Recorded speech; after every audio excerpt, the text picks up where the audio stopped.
Good afternoon again, everyone. The last few days in preparing for this talk, I found myself thinking very hard about what we're going to be talking about today. I mean, we're finding ourselves on a daily basis on a roller coaster. We look at the news and we feel differently. So. I had been to a few webinars talking about stress, but it was amazing, great pearls. But I always found myself looking for more and looking for different. Ray?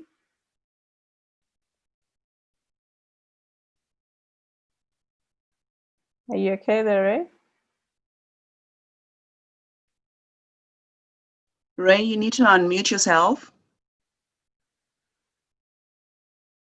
Are you able to move to the next slide, Ray? Oh. Ah.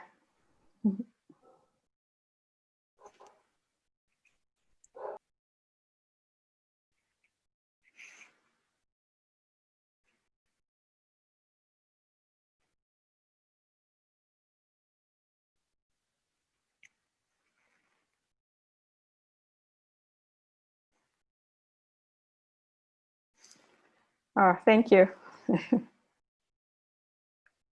I've in looking for, I'm not quite sure what happened there, Ray. In looking for inspiration, and to try and find a different view, I find myself being drawn to two of my favorite spiritual authors, Eckhart Tolle and Wayne Dyer.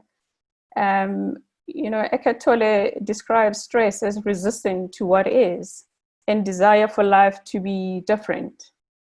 Wayne, on the other side, says no one can create stress within you. Only you can do that by virtue of how you process your world. The effective action, Eckhart Tolle further says, is that, when you're in a situation like this, all you need to do is just accept the situation before you even think about moving forward. It's like being stuck in the mud. Before you try and find solution, you need to accept it and come into alignment with the isness of this moment, right?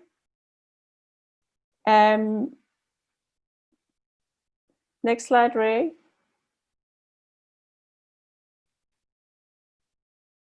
You seem to be experiencing a bit of technological. Hey, I don't see anything on the next slide.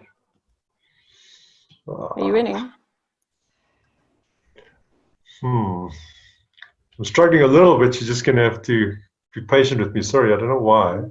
Okay, no, that's fine. As I have just said, we just have to accept the isness of the situation. So what are we looking at?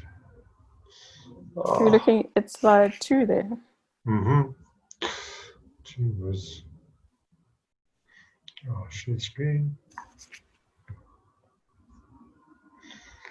I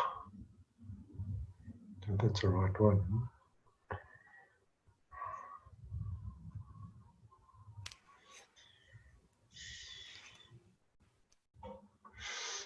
You want to be inside 3. Yeah. Okay. So there. Okay. Thank you. So what is the isness of our situation? I mean, where do we find ourselves? I mean, we're facing huge economic devastation, and it's not only locally; it's globally as well. The loss of life from COVID-19 all over the world. Our numbers in South Africa are climbing at such a pace. Loss of learning time, especially for those who are not privileged enough to have been studying during the lockdown because they don't have the right tools. Loss of jobs, loss of life that we thought was normal. I mean, it's no longer normal. Poverty and inequality. I mean, there's been a huge spotlight being shown on our poverty level and inequality in this country. fear and anxiety, domestic violence, which incidentally, it's very interesting. It's a phenomenon not only that's happening in South Africa, but globally as well, especially in the UK, you know, when you pick up the numbers. There's a strong sense of helplessness present. It's permeating in the air at the moment. And the disease that is highly contagious. I mean, we've got leaders of the world and scientists that don't have answers for us, not as yet. No vaccination, no cure, just so much uncertainty that we're facing at the moment. It's a heavy load to carry. It's a heavy uncertainty period to be going through. Ray, can go to the next one. Where do we go with such a big burden to carry if our easiness, our present moment at the, you know, it's so overwhelming as it is. Whilst we're waiting for Ray to come up, Deepak Chopra and Oprah have been running a program during this period to help people cope with a pandemic, you know, to help manage the stress. And he says, I mean, where we go from here is get in touch with our deeper selves. We need to create intimacy with ourselves and with those that are around us. It all starts with us. In our field, as ECL people, we normally talk about holding a safe space for ourselves and others. The other terminology that we use is building a container. What it all entails, it's all about slowing down, creating a safe space where there is no judgment, where people can be vulnerable and they feel safe. It's a space of learning and growth. It's a space where boundary of understanding are expanded and hence we're able to absorb more challenges that face our way. We're able to handle them. It's a space where the space that is so strong that within that container, we can have both negative and positive elements and, you know, working in that space until we find a solution without necessarily exploding. But how do you hold that space? What do you need to do as an individual? Because it all starts with you before you even go to the classroom.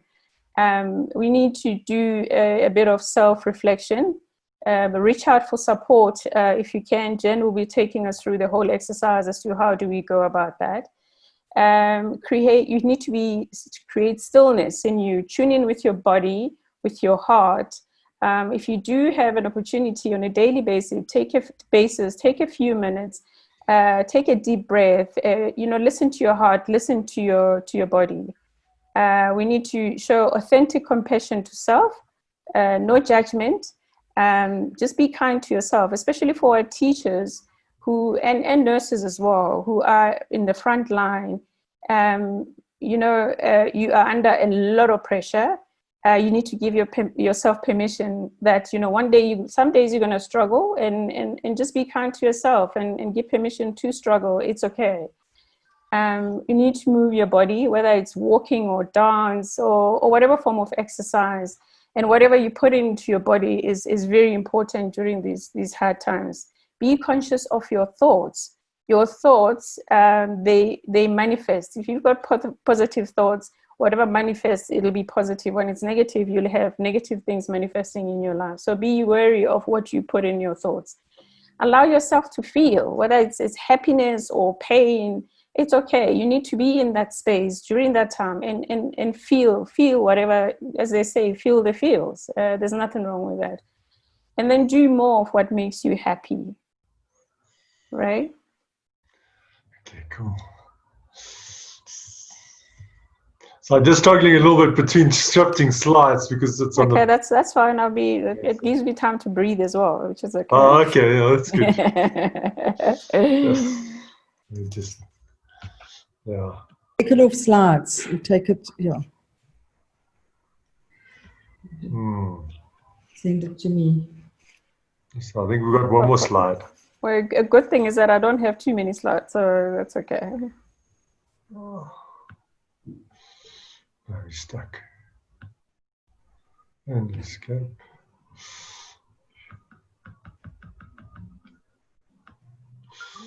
All right, boom. Ah, la, la, la, la.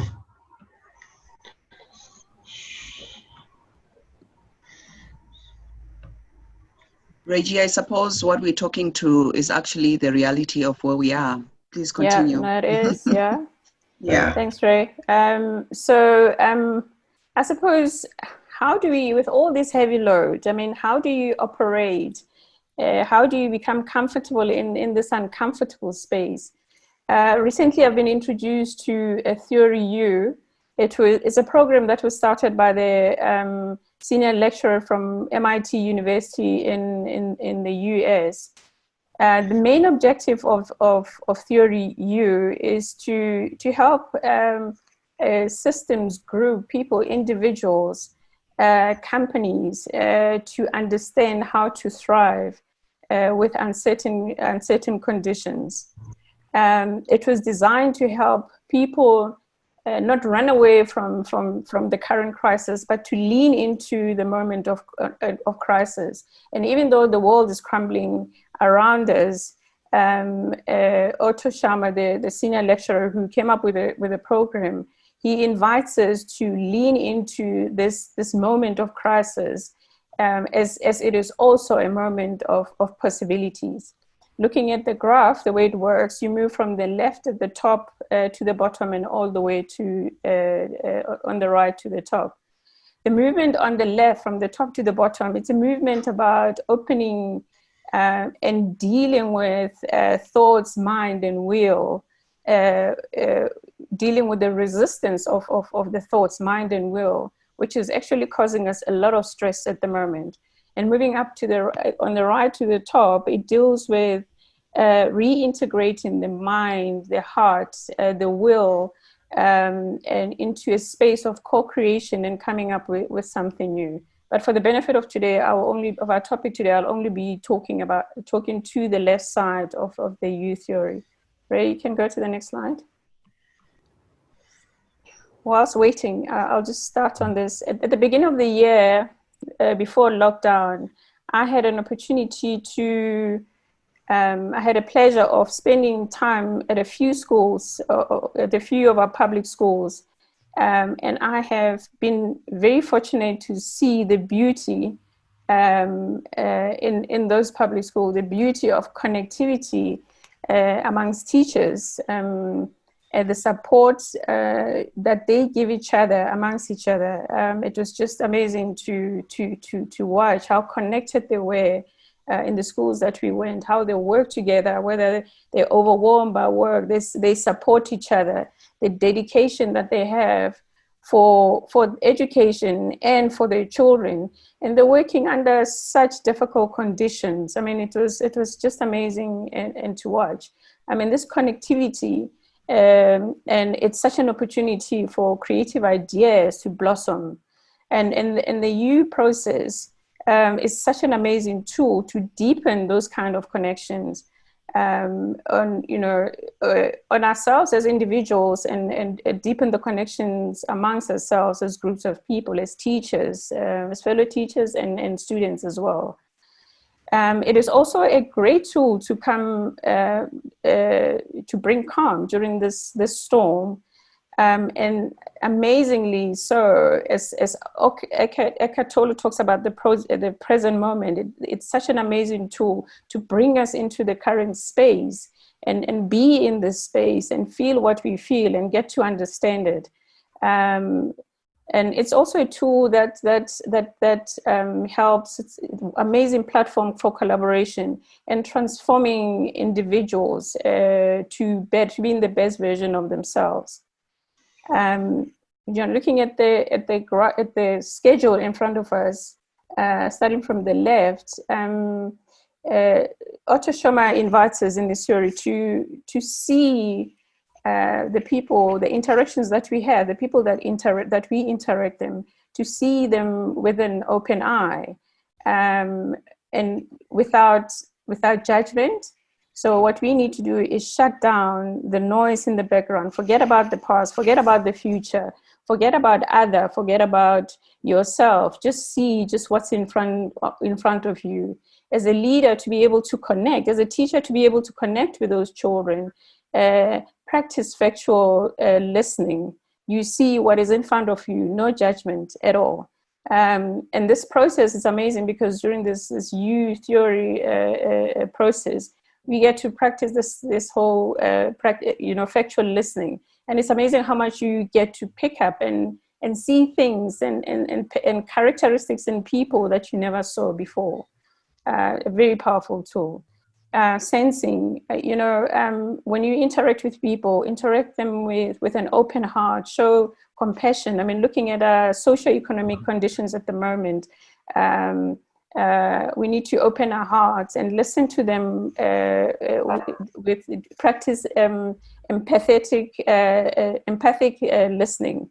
I mean, try and put yourself in someone else's shoes.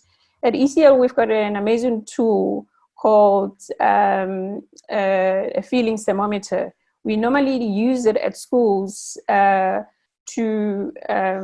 encourage children to express their feelings. And in that way, they develop a language with the teachers that they share to understand how they feel. So and it also develops a child's emotional intelligence. So this tool, as you see it in the picture, the last 2 weeks, we've been using it at home. So the way it works is that you decide on the words that describes your feelings. So we had about 7 words. It could be happy, anxious, sad, angry, and excited, motivated, whatever works for you. And either way, you've got a space of putting the word that you wanted to. And then the pegs have got their names on them. So every day, when we come downstairs, you put a peg on how you feel. And what's quite interesting is that throughout the day, depending on what you've been up to, you get to move the peg around. My observation, findings on my side personally, what I found is that you constantly wanting to know as you go downstairs where everyone else is, how they're feeling. And we use it as a tool to check in the evenings. We talk about how we feeling. Before we started using this tool, we talk about what we had been up to in our corners with the daughter writing exams and we working. So the conversation will be based more on what we have been up to, what we're doing. But since introducing the tool, it was more about what we're doing and a lot more about how we are feeling. And it deepens that whole process, deepens the connection between all of us. But what was a very interesting point is my daughter's findings, when engaging her, how she's finding the whole process. And she says, what's interesting is that she finds herself very conscious of her feelings throughout the day. And when she is not feeling so good, she actually digs deep and finds out exactly why she is not feeling good. And what she discovered was that when she doesn't feel good, it's when she had a negative thought. So she gets to manage, she learns that to manage her emotions, she needs to have the right, she needs to manage her thoughts in the process. It's such a powerful tool. And, constantly she wants to know how we're doing. And she's highly appreciative of that because I can see emotional intelligence deepening. And I mean, I can imagine if it's something that you practice for the rest of your life, it'd be so powerful what the outcome of the whole process is. Just on the last point, the letting go. Letting go, it's a process where you practice generative listening. It's a process of digging deep inside and really doing an introspection and finding out where you are, who you are. This is the interesting point, is that this is the point where you get to a stage where you're letting go of what it is that's holding you back and letting come of future possibilities, the new ideas, new exciting things that could happen in your life. In this stage, you get your real yourself, your smaller self, who started in the process, really connecting with your higher self, your best version of yourself. So it's such an amazing tool. I mean, to be in this uncertain stage, it gets you to be present. It gets you deep in connection with yourself and others, and you know, deepen the connection with others and the collaborations as well, and understanding yourself much better and becoming a better person. On that note, Ray, can you do the last slide?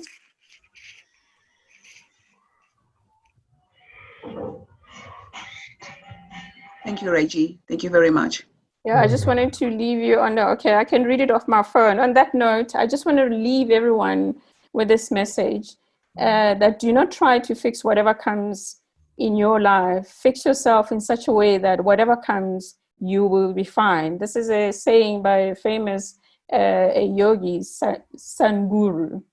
Thank you. Thank you, Tambu.